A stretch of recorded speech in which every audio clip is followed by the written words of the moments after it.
आजपासून नवरात्रीची सुरुवात झाली आहे. आज आहे 1 मार्च. तर ज्यांच्या घरामध्ये घटस्थापना होत असेल त्यांनी घटस्थापना केली असेल, किंवा ज्यांच्या घरामध्ये घटस्थापना होत नाही त्यांनी मंगळ कलशाची स्थापना केली असेल, अखंड दिवा लावायला सुरुवात केली असेल.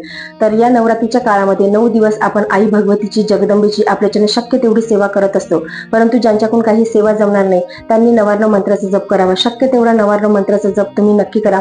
ओम ए ही क्ली चामुंडाय विचे या मंत्राचा जप तुम्ही करायचा आहे. नवरात्रीमध्ये तुमच्याच्याने शक्य तेवढा या मंत्राचा जप नक्की करा.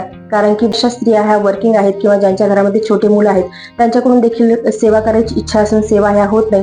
दुर्गा सप्तशतीचा पाठ जर आपल्याला करायचं म्हटलं तर लहान मुलं असतील घरामध्ये किंवा वर्किंग वुमन जर असेल तर दुर्गा सप्तशतीचा पाठ करणं देखील शक्य होत नाही. म्हणजे बऱ्याचशा अशा गोष्टी असतात की ज्या आपल्याला करायच्या असतात परंतु आपल्याकडून सेवा घडत नाही.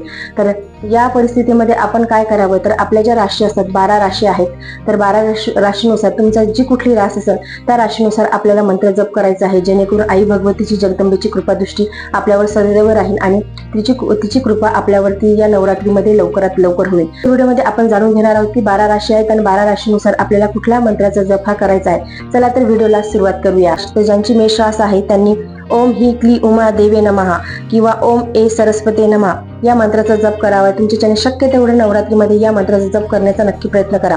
दुसरी रास आहे वृषभ रास. ओम का क्री क्रू कालिके देवे नमः या मंत्राचा तुम्ही जप करा ज्यांची वृषभ रास आहे त्यांनी.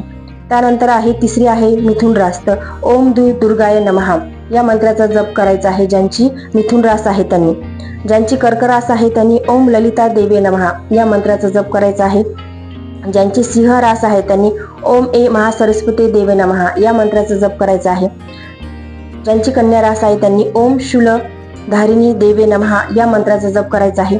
ज्यांची तुला रास आहे त्यांनी ओम ह्री महालक्ष्मी नमः या मंत्राचा जप करायचा आहे. ज्यांची वृश्चिक रास आहे त्यांनी ओम शक्ती रूपाय नमः किंवा ओम क्ली कामाख्याय नमः या मंत्राचा जप करायचा आहे.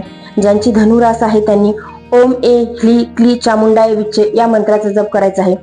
ज्यांची मकर रास आहे त्यांनी ओम पा पार्वती देवी नमः या मंत्राचा जप करायचा आहे. ज्यांची मकर रास आहे त्यांनी ओम पा पार्वती देवी नमः या मंत्राचा जप करायचा आहे. ज्यांची कुंभ रास आहे त्यांनी ओम पा पार्वती देवी नमः या मंत्राचा जप करायचा आहे. आणि ज्यांची मीन रास आहे त्यांनी ओम श्री ह्री श्री दुर्गा देवी नमः या मंत्राचा जप करायचा आहे.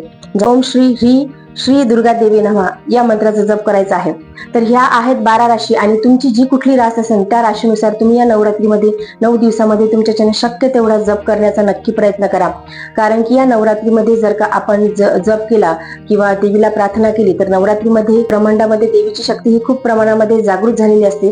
त्यामुळे 9 दिवसाच्या या काळामध्ये तुम्ही या मंत्राचा जप नक्की करा आणि तुमच्याच्याने शक्य तेवढा सेवा नक्की करण्याचा प्रयत्न करा. परंतु तुमच्याच्याने काही शक्य सेवा नाही झाल्या तर तुम्ही तुमच्या राशीनुसार देखील मंत्राचा जप करू शकता. तर आजच्या व्हिडिओमध्ये एवढंच. व्हिडिओ जर तुम्हाला आवडला असेल तर व्हिडिओ लाईक करा, चॅनलवरती नवीन चॅनल सबस्क्राईब करा. जय गजानन. धन्यवाद.